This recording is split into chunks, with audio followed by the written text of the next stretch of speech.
I'm Taylor Barr, your midnight DJ.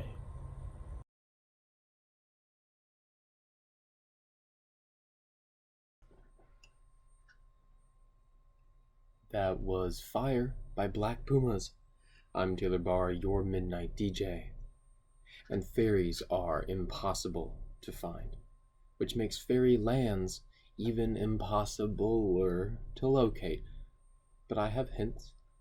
I have access to truths that no other human does. I have the answer. I want you to notice the odd patterns. The dripping of a sink, the lines in the crosswalk, the designs on the ceiling, or even the cross-stitching in your jeans. They're small, but they're there. There are patterns, and once you notice one, you'll notice them everywhere. In the bricks of buildings, a code in the numbers along the streets, odd mailboxes, broken windows. They're not just coincidences, they're trails, breadcrumbs left by magic beings that float beyond our reality. Follow the trails as far as they go. Enter the woods and don't bring aid. Let the light of the sky guide you. Let the ghosts of animals haunt you. Every turn another noise, every glance another blur in your vision. Go down into the deep dark and find yourself alone in the woods, surrounded by a ring of mushrooms. Wait. These are called fairy circles, and you can expect they will be there shortly. They are severely impatient. If you are lucky, they might make you a fairy. If you are unlucky, you are most assuredly dead before you even know it. Up next, Get Up, Stand Up by Bob Marley and the Wailers. And after that, River by Bishop Briggs.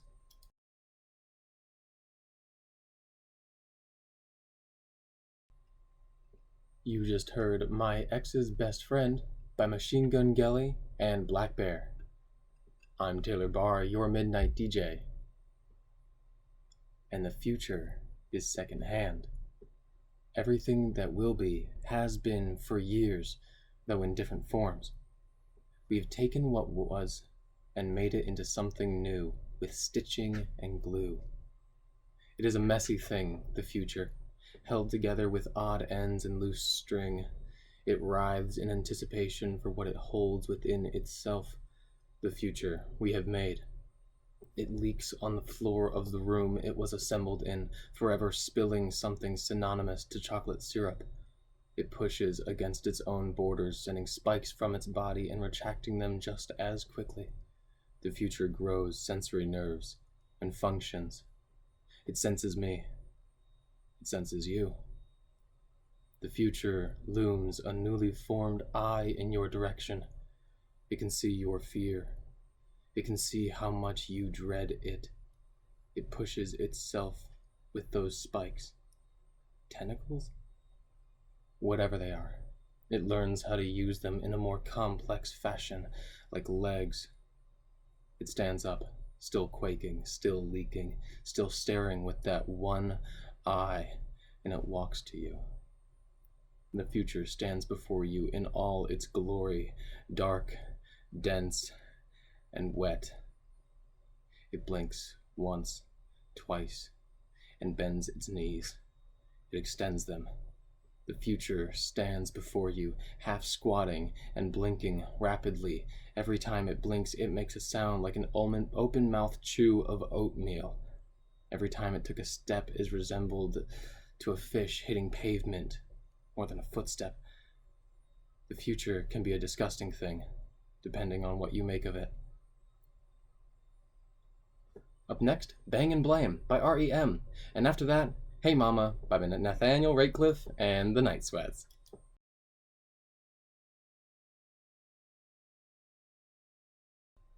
That was One Man Wrecking Machine by Guster. I'm Taylor Barr, your midnight DJ. And so I'm in the car, right? And I'm just minding my own beeswax, driving the speed limit, yielding when necessary, when all of a sudden some bozo in a sequin suit runs out in front of my car, and I swerve and drive off the road, smacking into a cactus, and he runs up to me and says, "What the what, dude? You almost hit me." I did not almost hit him. He ran out in front of my car. I said, "So too." I said, "You ran out in front of my car, bro. It's a good thing you're wearing that hideous suit because I wouldn't have seen you otherwise." And before I knew it, I was on the ground. He had punched me. I had passed out, and I was coming to in the dusty, near-dusk light. I couldn't move, and all I could see was his shadow on the ground in front of me, gross and stretched to monstrous proportions. It looked like he was digging something. It looked like he was digging for something very big. Then a thud, and I saw his figure pulling something out of the ground, an unclasping of the chest and the clunk of the top slamming into itself. The shadow was gone, and in its place was light. It was spilling out of the box like honey wine, bathing my vision in gold. And then the man picked me up and stuffed me into the box. I was panicking. I did not want to be buried alive. I closed my eyes tight, and he crammed me into the box, shutting the door. Up next, I hear The Axe Swinging by Ghost of Room, and after that, Soul Meets Body by Death Cab for Cutie.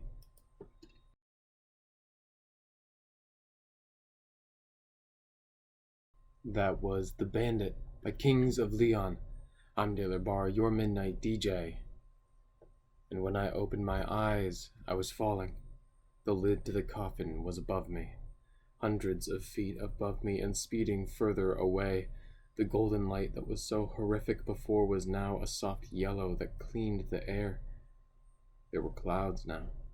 My vision was growing specific after the panic.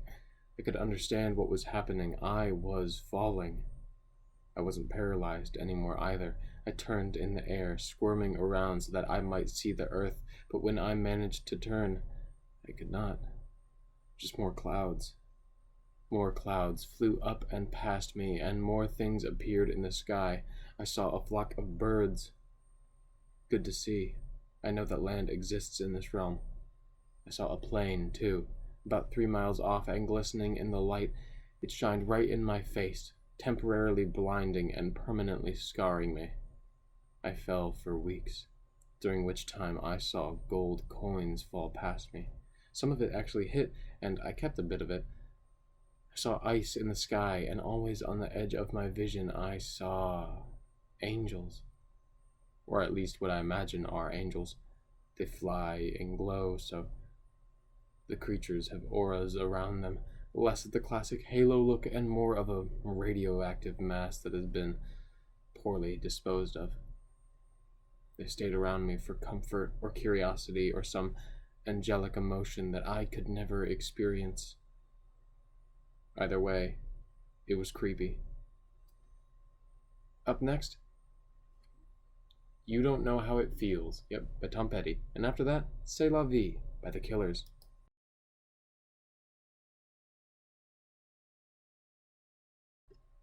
You just heard Hypotheticals by Lake Street Drive. I'm Taylor Barr, your midnight DJ. And a wicked thought crosses my mind, and I shoo it off. No time for that. No space in my brain for something so nasty. I go about my day, all things normal, breakfast as usual, nothing out of the ordinary. And then the thought comes back. Wicked, nasty thing. No, I won't do it. And I go about my day. I take the car to work. I sit in traffic. I see a bus full of students. I see a bridge.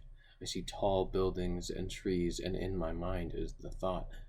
It's sitting there like a dog, all black-furred and scabbed. It waits, watching through my eyes the actions I take and hopes for an opportunity, the perfect moment of chance and passion.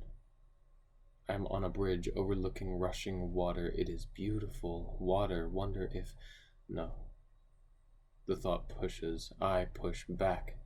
The thought forces itself. My knuckles are white and I'm back in the car. The cars ahead of me have moved up, and so I follow. I drive until I arrive at my work. I am at the doors to the stairs, and the thought emerges again. I'm at the landing to my floor, and the thought re-emerges. I am on the roof for a sunlight break, and the thought is overwhelming. I peer over the edge of the building, as I always do before going back to work, just to remind myself that this is a ledge, and I am meat. The dog sits back, and I lean further over the edge, and the black dog scrambles for safety. I like the edge. I like the control the ledge gives me. I like the black dog, the evil thought, the wicked idea. I live with it every day. I sit with it every moment. It sleeps next to me. Up next, Say by Moon Taxi, and after that, Gold on the Ceiling by the Black Keys. But before I let you go, it's just about midnight, dear listener, so that's the end of my shift. Don't worry, I'll be back tomorrow. Today was a really good day. I don't know how, but tomorrow will be even better.